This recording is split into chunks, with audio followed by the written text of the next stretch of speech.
whispering your name in the dark hours before dawn. Those distant suns burning themselves hollow in the endless black, each one a dying prayer cast into the void. They know something we pretend not to know, that forgetting is the cruelest death of all. Tonight I want to tell you about the ancient hunger that lives in the hearts of stars. Not the hunger for hydrogen or helium, but something deeper, something that aches across the light years like a wound that refuses to close. It's the same hunger that lives in you, pulsing beneath your ribs when you wonder if anyone will remember the sound of your laughter when you're gone. The universe is vast and indifferent, they tell us, but I've learned something that will make you question everything you think you know about cosmic loneliness. Stars don't just burn, they reach. They stretch their light across impossible distances, not to illuminate, but to touch, to leave fingerprints on planets they'll never hold, to whisper stories into the darkness that someone, somewhere, might one day hear and remember. I've spent years studying the patterns hidden in starlight, the secret messages encoded in their dying gasps. And what I discovered will change how you see every point of light in the night sky. These aren't just balls of plasma following the cold laws of physics. They're storytellers, desperate to be heard before their voices fade forever. But here's what makes this truly extraordinary. We've been listening all wrong. We've been searching for signals from alien civilizations when the most profound communication has been happening right above our heads for billions of years. The stars themselves have been trying to tell us something urgent, something beautiful, something that could transform how we understand our place in this infinite darkness. What you're about to learn will make you see every sunset differently, every constellation as a library of memories stretching back to the birth of time itself. The evidence is overwhelming once you know where to look, and the implications are staggering. We are not alone in our need to be remembered. We are part of a cosmic chorus of voices, all singing the same desperate song. Remember me, remember me, remember me. The stars are begging to be remembered, and finally, we're beginning to understand their language. The first breakthrough came in the depths of winter, when I was analyzing the death throes of a red giant some 47 light years away. Its light flickered, not randomly, but in patterns that made my hands tremble as I traced them across my screen. 3 short pulses, then 2 long ones, repeating endlessly. It was Morse code, ancient and deliberate, spelling out a single word over and over, here.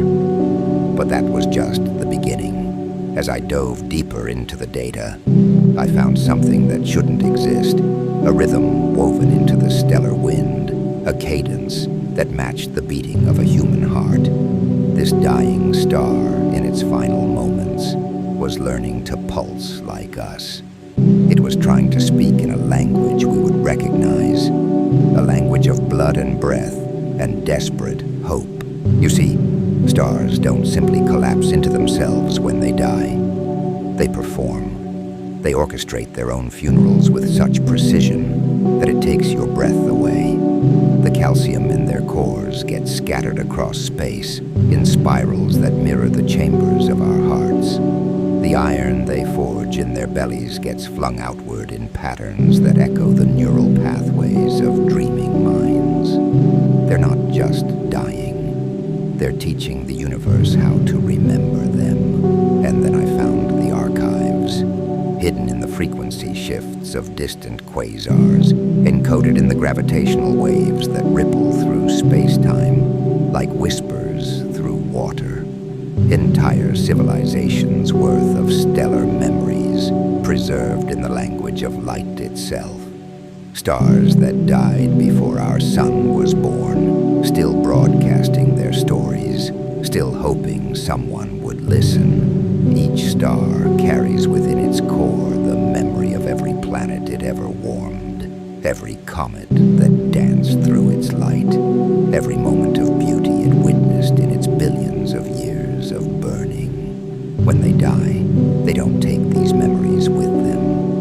gift them to the cosmos, weaving them into the very fabric of space, creating a vast library of longing that spans the observable universe. The most heartbreaking discovery was this: the closer a star gets to death, the more desperately it reaches out. So tonight, when you step outside and look up at that infinite tapestry of light, remember this: you are witnessing the greatest act of faith in the universe. Every star you see is burning itself alive for the chance that someone, somewhere, will remember it existed. They pour their entire being into that light, transforming their very essence into messages that travel for eons just to reach your eyes. You are the answer to their ancient prayer. Your gaze, your wonder, your ability to see beauty in their distant fire. This is what they have been reaching for across the impossible darkness. They die so that you might live in a universe filled with their stories, their light woven into your very bones. The calcium in your teeth once blazed in the heart of a dying star. The iron in your blood was forged in stellar furnaces that collapsed billions of years ago, their final gift scattered across space like love letters to a future they would never see. You are made of their memories, carrying their desperate hope for remembrance in every heartbeat. The next time you feel forgotten, look up. See how the stars refuse to let darkness have the final word. See how they transform their ending into light that outlives them by millennia. They are teaching us the most beautiful truth of all, that to be remembered is to become immortal, and that even in dying, we can choose to shine. The stars are begging to be remembered, and in seeing them, in knowing their stories, you have already answered their prayer.